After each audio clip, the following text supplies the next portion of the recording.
아멘. 예, 오늘 새벽에 여러분 뉴스를 들으신 분도 있지만 영원히 젊은 영화배우로 계속 살아있을 것 같은 신성일 씨가 오늘 새벽에 세상을 떠났습니다. 81세. 예. 여러분, 저도 장례식에 가서 늘 집례를 하면서 설교를 많이 하는데요. 그때마다 저는 이렇게 이 메시지는 반드시 전합니다. 사랑하는 자녀들, 유족들 앞에서 이렇게 말하죠. 먼저 가신 부모님들을 기쁘시게 하는 길이 다 막혔다고. 지금 맛있는 음식을 드실 수도 없고 아름답고 좋은 곳에 관광시켜 줄 수도 없고 못 만나니 말입니다. 그런데 딱 한 가지 부모님을 기쁘시게 하는 길이 있다고 제가 전합니다. 그것은 여기 남아있는 여러 유족들이, 특별히 사랑하는 자녀들이 남매간에, 형제간에 서로 화해하고 서로 우애 있게 서로 사랑하면서 지내는 것은 놀랍게도 먼저 저 세상에 가신 어른들, 천국에 가신 어른들을 한없이 기쁘게 하는 길이라고 제가 늘 설교를 합니다. 맞습니다. 아니요. 살아있을 때도 마찬가지입니다. 자식된 우리가 착각하고 있는 게 있습니다. 우리 살아계신 엄마 아빠가 제일 기뻐할 때가 언제일 것 같아요? 내가 돈을 많이 벌고 출세할 때요? 아닙니다. 아니에요. 우리 살아계신 부모님이 기뻐하는 것도 똑같습니다. 우리 형제간에 서로 사랑하고 우애 있게 지내는 것을 제일 기뻐하고, 그게 우리 부모의 소원입니다. 이걸 기억해야 됩니다.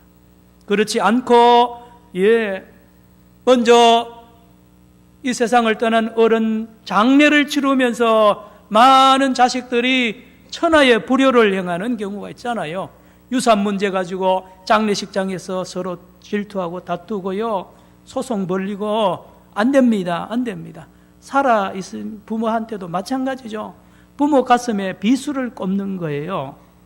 여러분 한번 따라해 주십시오. 하나님 아버지. 여러분, 하나님을 왜 아버지라고 부를까요? 왜 하나님을 우리가 아버지라 부를까요? 그렇습니다. 똑같습니다. 살아계신 우리 육신의 아버지나 하늘에 계신 우리 하나님 아버지나 기뻐하는 내용이 똑같다는 말이에요. 뭔데요? 우리 하나님 아버지는요, 온 인류가 사상과 종교와 피부색과 빈부, 기천, 나이를 다 넘어서서 서로 사랑하고 서로 평화롭게 사는 것을 하나님 아버지가 제일 기뻐한다는 말씀입니다. 그렇습니다. 예. 여러분, 육신의 아버지를 춤추게 하는 길이 그 길입니다. 하늘에 계신 우리 하나님 아버지를 춤추게 하는 길이 바로 이 길입니다. 우리 시편 133편 화면을 보시면 우리 하나님께서, 아버지께서 기뻐하시는 그 말씀이 기록이 되어 있습니다. 같이 한번 1절부터 3절입니다. 짧습니다. 읽습니다. 시작. 보라, 형제가 연합하여 동거함이 어찌 그리 선하고 아름다운고. 2절입니다. 머리에 있는 보배로운 기름이 수염 곧 아론의 수염에 흘러서 그의 옷깃까지 내림 같고. 3절입니다. 헐몬에 있으리 시온의 산들에 내림 같도다. 거기서 여호와께서 복을 명령하셨나니 곧 영생이로다. 이 시편 133편은 이스라엘 백성들이 예루살렘으로 올라가면서 부르는 찬송입니다. 짧습니다. 여러분 읽으셨잖아요. 하나님이 기뻐해서요, 견딜 수가 없어서 주머니에 있는 걸 다 털어놓습니다. 상을 주는 겁니다. 뭐를요? 기름을 붓습니다. 거룩한 대제사장의 취임식에 붓는 최고급 기름, 올리브 기름은요, 향기가 말할 수 없습니다. 거룩한 기름을 하나님이 붓지 않고는 견딜 수 없는, 하나님을 기쁘게 하는 길입니다. 거기에다가 이슬을 내립니다. 생명의 이슬입니다. 이슬 한 방울 한 방울이요, 식물을 살리고 전 생명을 살리듯이요, 하나님의 은혜의 이슬, 성령의 기름, 성령의 이슬을 붓지 않을 수 없도록 만드는 길이 있는데, 그 길이 바로 형제가 연합하여 동거하는 것입니다. 그렇습니다. 예. 자, 그런데 문제는 성경을 보면, 역사를 공부해 보면 하나님을 춤추게 하는 일이 잘 없다는 게 문제입니다. 여러분, 아담과 하와가 아들을 낳았잖아요. 가인과 아벨을 낳았는데요, 여러분, 세상에 첫 자녀인데 첫 작품이잖아요. 그런데 형 가인이 아벨을 죽이는 그 현장에 하나님 아버지가 계셨다는 것을 여러분 한번 생각해 봤어요. 그 살인 현장에 하나님이 계셨다니까요. 아버지가 계셔서요, 마음이 찢어지는 겁니다. 그런가 하면 야곱과 에서, 쌍둥이 형제가요, 그렇게 싸웁니다. 성경에도 싸우고요, 400명의 군사를 이끌고 형 에서가 동생 복수하려고 오는 그 현장에도 하나님 아버지가 계셨어요. 하나님 아버지 다 보셨습니다. 오늘까지도 유대인들과, 야곱의 후손인 유대인들과 에서의 후손인 이 이슬람 교도들이 오늘까지도 싸워요. 아무도 못 말립니다. 이 싸움 현장에 우리 하나님 아버지가 계신단 말이에요. 남자들만 싸우는 게 아니고 여자들도 대단합니다. 여러분, 레아와 라헬 둘 친자매입니다. 여러분, 창세기 읽어보시죠. 12지파의 이름이 이 두 자매 사이의 사랑성, 서로 질투하고 서로 신랑 사랑 차지하려고 하는 이 싸움에서 일어난 이름이, 12지파 이름이, 12아들 이름이 다 그렇습니다. 그러므로 이 12아들 이름이 어떤 면에서는 좋은 이름들이 아니에요. 루벤, 보라, 벤, 아들이다. 언니 레아가 아들 낳고 막 승리해서 춤추면서 부른 이름이, 지은 이름이 루벤입니다. 그 외에 모든 아들들 이름이 서로 이 두 자매끼리 싸우는 그 결과로 나온 그 이름들이라니까요. 여러분, 요셉과 그 형님들 보세요. 형님들이 동생 요셉을 구덩이에 밀어 넣는 그 현장에 하나님 아버지가 계셨습니다. 모든 걸 보신 하나님 아버지. 오늘까지도 유대인들은 이방인들을 무시합니다. 죄인으로 무시하고요, 만나지 않습니다. 같이 교제하지 않습니다. 그것뿐입니까? 우리 선배들인 기독교도들이요, 십자군 전쟁을 일으켰습니다. 로마 교황이 일으켜가지고 성지 예루살렘을 탈환한다는 이름으로 가서 그 예루살렘에 있는 이슬람 교도들과 유대인들을 얼마나 십자가가 있는 칼로 죽였는지 아십니까? 기독교와 이슬람교 간에 피나는 싸움이 지금도 세계 곳곳에서 일어납니다. 여러분, 히틀러 말입니다. 히틀러와 마틴 루터가 유대인을 증오하고 죽이는 일에 얼마나 많은 죄를 범했습니까? 600만 명이 죽임당하는 그 현장에 하나님 아버지가 계셨다는 사실을 여러분 기억 한번 해보세요. 하나님 마음 얼마나 아픕니까? 가깝게는 일본 사람들과 우리 한민족 사이에 이 하나 되지 못하는, 서로 미워하는 이 역사, 누가 이걸 마무리하고 서로 하나 되게 할 것입니까? 남한과 북한 형제 아닙니까? 형제 간에 무려 약 70년 동안 서로 미워하고 증오하고 6.25 전쟁을 통해서 총으로 칼로 죽이고 이렇게 상처를 낸 이런 형제가 바로 우리입니다. 우리가 여러분, 해외여행을 가서 자기를 소개를 하면요, 어디서 왔냐? 코리아에서 왔다 그러면 사우스냐 노스냐, 북한에서 왔냐 남한에서 묻습니다. 쭉 묻는데요, 여러분, 그들의 눈빛을 여러분 본 적이 있어요? 우리를 보고 불쌍하게 여기면서 비웃어요. 왜 형제들끼리 화합하지 않고 저렇게 싸우냔 말이에요. 핵무기 만들어가지고 연평도에 포를 쏘고요, 자기 형제한테 대포를 쏘는 오늘까지도 저런 형제를 두고 있는 우리 말입니다. 이 누가 하나 되게 할 거냐 말입니다. 하나님 아버지. 따라합시다. 하나님 아버지. 하나님 아버지의 마음이 이 모든 것을 볼 때 마음이 아픈 것을 우리가 알아야 됩니다. 알아야 돼요. 성경을 보면 하나님 마음 아픈 것밖에 없어요. 모든 사람들마다 서로 용서하고 사랑하고 섬기는 것보다가 거짓말하고 증오하고요, 이렇게 하는 역사가 대부분이라니까요. 그래서 하나님은 항상 진노에 있습니다. 진노. 화가 잔뜩 나 있습니다. 여러분, 부모 앞에 형제가 싸워보세요. 그 부모가 얼마나 화가 나겠어요. 제가 말씀드린 모든 것은 하나님 앞에서, 아버지 앞에서 인류가 서로 다르다고, 서로 나하고 같지 않다고 싸우는 그 현장을 제가 말했잖아요. 바로 그 자리에 하나님이 계십니다. 하나님 앞에서 싸울 때 하나님은 진노합니다. 진노합니다. 저는 그런 생각을 해봅니다. 여름 비가 많이 오고 소나기 올 때 막 번개가 치고 천둥이 확 하면 깜짝 놀랍니다. 왜 놀랄까요? 왜요? 내가 죄를 짓고 있기 때문에. 죄 지은 게 무슨 죄인데요? 형제와 싸우고 있거든요. 부모 앞에서 형제가 싸울 때에 얼마나 부모 생각하면 겁나잖아요. 온 인류가 하나님을 두려워하는 이유가 여기에 있습니다. 여기에 있어요. 그런데 우리 하나님은 특별합니다. 우리하고 달라요. 우리 같으면 그냥 그 전능한 힘으로 싸우는 이 이슬람교 유대인들을 확 휩쓸어버리고 불태워버리고 다 청소해버리면 될 것 같잖아요. 그런데 하나님은 그렇게 하지 않는다니까요. 이사야 55장 8절 9절에 하나님의 생각과 우리 생각은 하늘과 땅만큼 차이가 난다고 말했습니다. 사랑하는 성도 여러분, 하나님 아버지는 인격자세요. 사랑이십니다. 창조주세요. 그래서 우리 하나님은 기다리십니다. 우리 하나님은 설득합니다.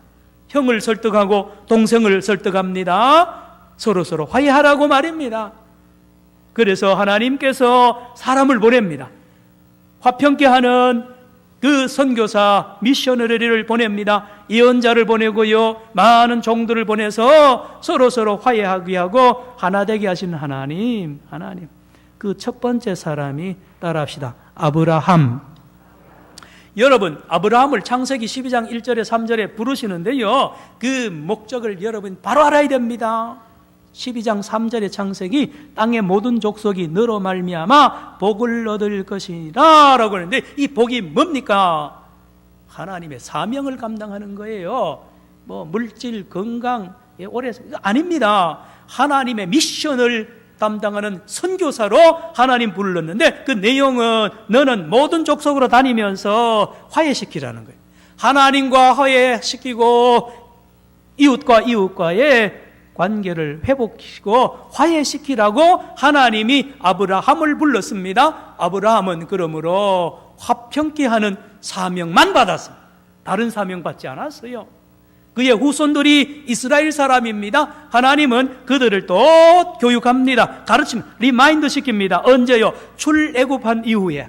출애굽기 19장 5절 6절에 이스라엘 백성들을 출애굽시키고 시내산 밑에서 이 300만 명을 모아놓고 하나님이 모세를 통하여 위대한 미션을 주는데요, 아브라함에게 주었던 것을 다시 리마인드 시킵니다. 따라합시다. 제사장의 나라. 이스라엘 백성은 제사장의 나라가 정체성입니다.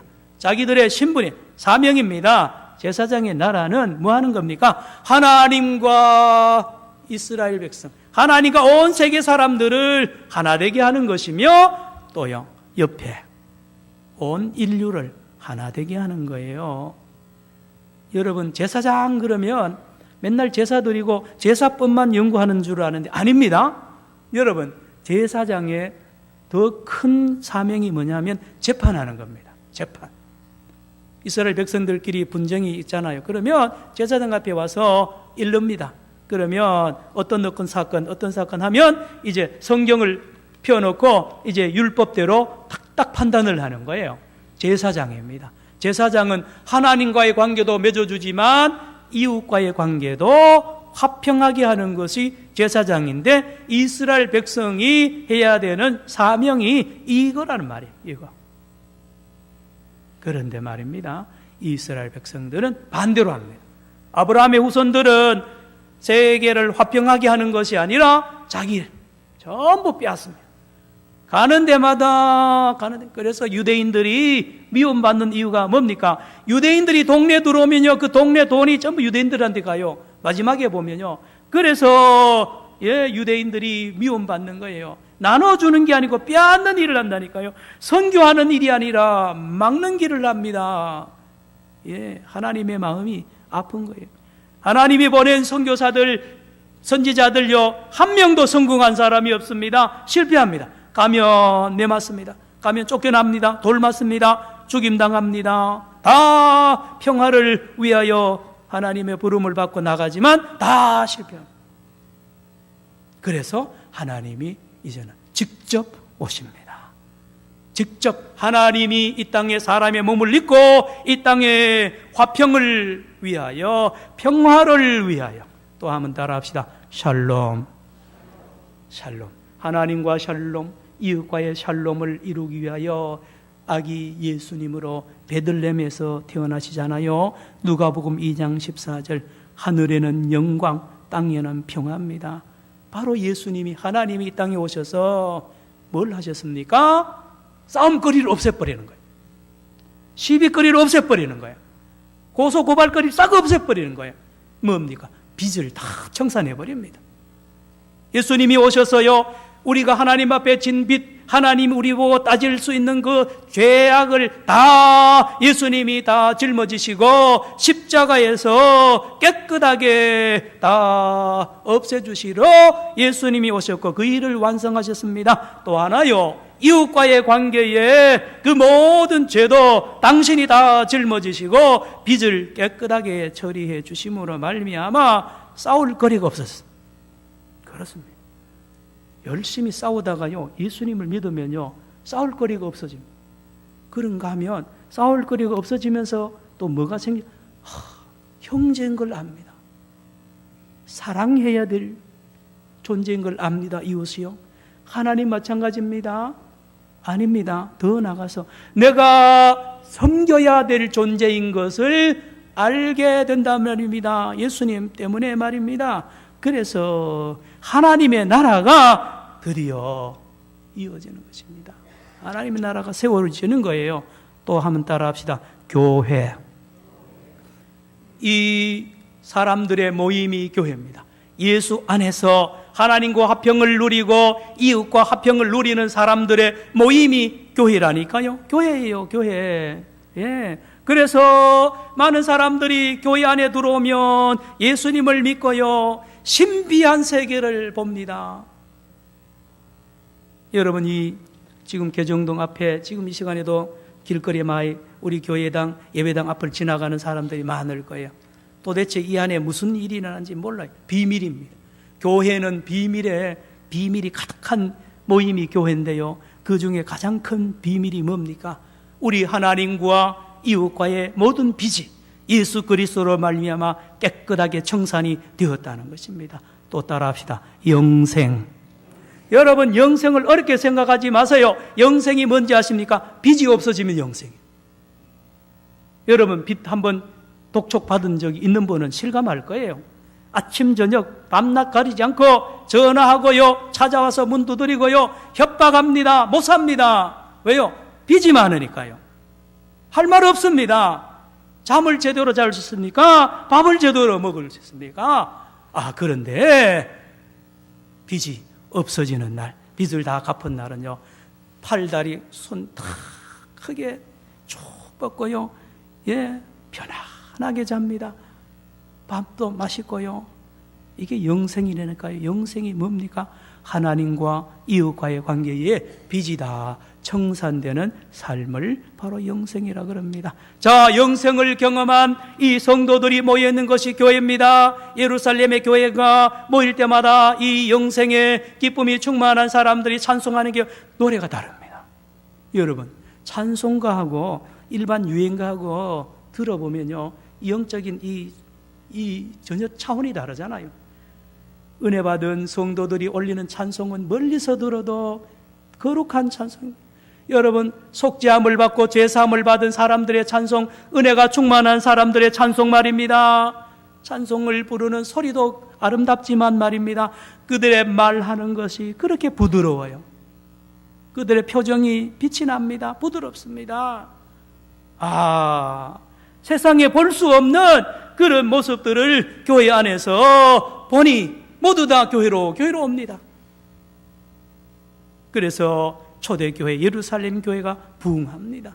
우리 한반도, 우리 조선의 교회도 똑같았습니다. 교회 한번 가봤으면 좋겠다. 예? 교인이 다르거든요. 다릅니다.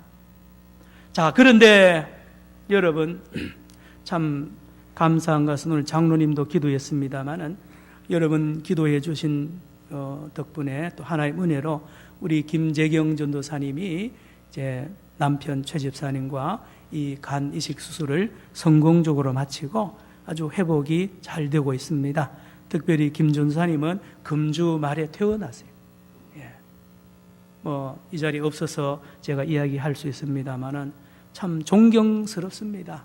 같은 핏줄도 아닌데 말입니다. 자기 남편에게 자기의 간을 이식해 준다는 것은 참 우리 교회의 자랑이고, 여러분, 우리가 참으로 고개가 저절로 숙이는 귀한 일을 우리 교회가 당하고 있습니다. 그런데 여러분 하나 아셔야 되는 것은 그런 거 있습니다. 이제 남편 된 최 집사님 입장에서는 부인이 주는, 김 전사님 주는 간의 일부를 이식을 받았습니다. 제가 의사분들하고 물어보고 또 조사를 해보니까 이런 게 있대요. 우리 몸에서는, 최 집사님 몸에서는 이식 받은 분들은요, 이 엉뚱한 이 간이 이식이 되니까 거부 반응을, 거부. 이게 무슨 자기 몸을 해치는 건 줄 알고요, 온 몸을 힘을 다해서 이 이식된 그 부분을 그렇게 밀어낸대요. 그렇게 훈련이 돼 있어요. 면역체계라 그러죠. 막 강력한 면역체계가 발동이 되어서 이걸 밀어내요. 그러면 이게 이식된 부분이 온전히 이게 하나가 되기 어렵습니다. 그래서 이식 받은 사람은 평생 동안 면역 억제제를 먹어야 돼요. 면역 억제제를 평생. 제 친구 목사님이 간 이식 수술을 10년 전에 받았기 때문에 또 제가 나름대로 알아봤습니다. 여러분, 자, 오늘 본문에 예루살렘 교회에 이 이질적인 이방인이 예루살렘 교회 멤버로 이스라엘 교회로 들어올 때에 여러분 예루살렘 교회가 발칵 뒤집어집니다. 오늘 본문 1절로 3절 다 같이 읽겠습니다. 사도행전 11장 1절로 3절 예루살렘 교회가 큰 일이 일어났습니다. 시작. 유대에 있는 사도들과 형제들이 이방인들도 하나님의 말씀을 받았다함을 들었더니 2절입니다. 베드로가 예루살렘에 올라갔을 때에 할례자들이 비난해요. 3절. 이르되 내가 무할례자의 집에 들어가 함께 먹었다 하니. 자, 10장에 무슨 일이 일어났느냐. 여러분, 베드로가 예루살렘 교회 지도자 유대인입니다. 여러분, 이때까지만 해도 100% 유대인들만 교회 다녔어요. 100% 유대인, 한 명도 이방인이 없었어요. 그래서 이 예루살렘 교회 유대인 중심의 교회에서 교인들, 지도자들과 형제들이 무슨 생각했느냐? 우리가 상상할 수 없는 믿음을 가지고 있었는데 이렇습니다. 예수님이 십자가에 죽은 것은 유대인들만 위해서 십자가에 못 박혀 죽였다고 그렇게 믿었어요. 우리가 상상할 수 없는 그런 믿음을 가지고 있어요. 이방인을 위해서 예수님이 십자가에 안 해요. 하나님이 이방인의 하나님이 된다는 것을 상상도 안 했다니까요. 그런 믿음을 가지고 있었던 이 예루살렘 교회에 이제 베드로를 통하여 이방인인 접합을 하는 거예요. 이제 이식이 되었다는 소식이 예루살렘에 들리니까 예루살렘 교회 지도자들이, 청자들이 발칵 뒤집어져서, 그러면 그렇게 한 짓을 한 그 사람이 누구냐? 베드로라는 거예요. 그럼 베드로를 불러서 문초를 합니다. 자, 여러분 2절 다시 보세요. 베드로가 예루살렘에 올라갔을 때에 할례자들이 뭐 하여요? 비난하여. 여기 비난은 디아크리노라는 이 헬라어인데요. 이거는 아주 강하게 비난하는 겁니다. 더 강조하면 치리하는 거예요. 치리. 지금 베드로가 죄를 지었습니까, 여러분? 고넬료 전도하고 세례 주고 올라오는데 박수치고 기뻐해야 되는데요. 예루살렘 교회 지도자로 형제들이 베드로를 앞에 놓고 이제 치리하는 거예요.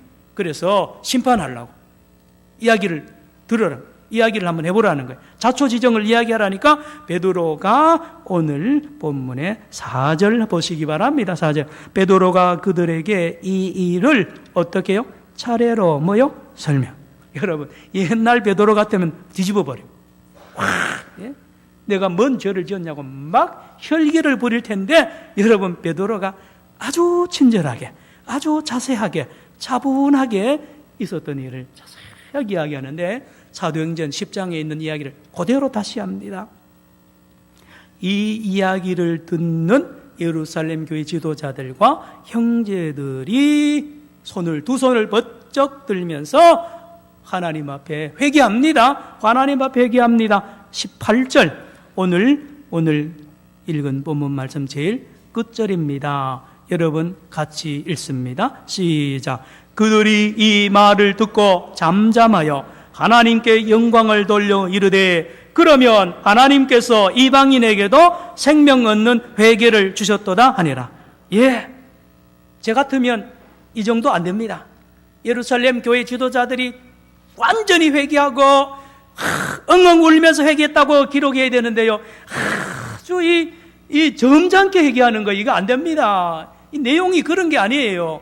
이방인도 당연히 생명 얻죠. 하나님의 백성으로 구원받는 게 당연한데 겨우 표현 보세요. 이방인에게도 생명 얻는 회개를 주셨도다 하니라. 안 됩니다, 여러분. 자, 그런데 말입니다. 말씀을 드렸죠. 여러분, 이 고넬료와 이방인들을 하나님께서 예루살렘 교회에 접합을 이식을. 여러분, 왜 그렇겠습니까? 왜요? 예루살렘 교회가 만약에 유대인들만 계속 모였더라면 여러분, 유대교회의 틀 안에 못 벗어납니다. 교회는 이스라엘 그 우물 안에 갇힙니다. 그런데 하나님께서, 따라합시다. 하나님께서 성령께서 천사를 보내고요, 집중적으로 해서 이 예루살렘 교회 성도들 지도자들의 이 잘못된 믿음을 박살을 내버립니다. 하나님이 깨뜨려요. 여러분, 강력한 면역 체계를 가지고 있는 이 몸을 여러분, 하나님이 박살을 내버려요. 면역 체계를 확 없애버립니다. 문을 확 열어버리는 거예요. 그래서 이방인들도 우리하고 똑같다는 거예요. 이방인들도 하나님의 백성이고 예수님이 이방인을 위하여서도 죽었다는 것을 비로소 깨닫게 하나님이 한다니까요. 이 사람들이 하는 게 아니에요. 하나님이 직접 시켜버립니다. 17절 보세요. 하나님이 하신다니까요. 사람은 안 합니다. 베드로도 싫어했어요. 예루살렘 교회도 싫어하는데요, 하나님이 강력하게 밀어붙입니다. 시작. 그런즉 하나님이 우리가 주 예수 그리스도를 믿을 때에 주신 것과 같은 선물을 그들에게도 주셨으니 내가 누구기에 하나님을 능히 맡겠느냐. 내가 누구기에 하나님을. 여러분, 제가 초두에 말씀, 여러분, 하나님이 화평케 하는데요, 그 일을 방해하는 세력이 있으면 하나님은 그와 싸웁니다. 지금 하나님이 예루살렘 교회 지도자들과 싸우고 있는 거예요. 베드로가 싸웠어요. 가라는 거예요. 가라는 거. 안 가는, 억지로 하나님 보내요. 이 모든 장벽을 하나님이 다 헐어버립니다. 여러분, 우리 교회에 새로운 가족들이 등록을 합니다. 1년에 수십 명이 하는데요, 우리 한국 교회가 지금 문턱이 얼마나 높아졌는지 우리 교회도 예외 아닙니다. 잘 들으십시오. 처음 우리 교회 오는 사람은요, 사생 결단을 하고 옵니다. 자기 집안이 불교 집안이면 더 그렇습니다. 부모, 자식들요, 전부 배반 아닌 배반을 하고 온 거예요.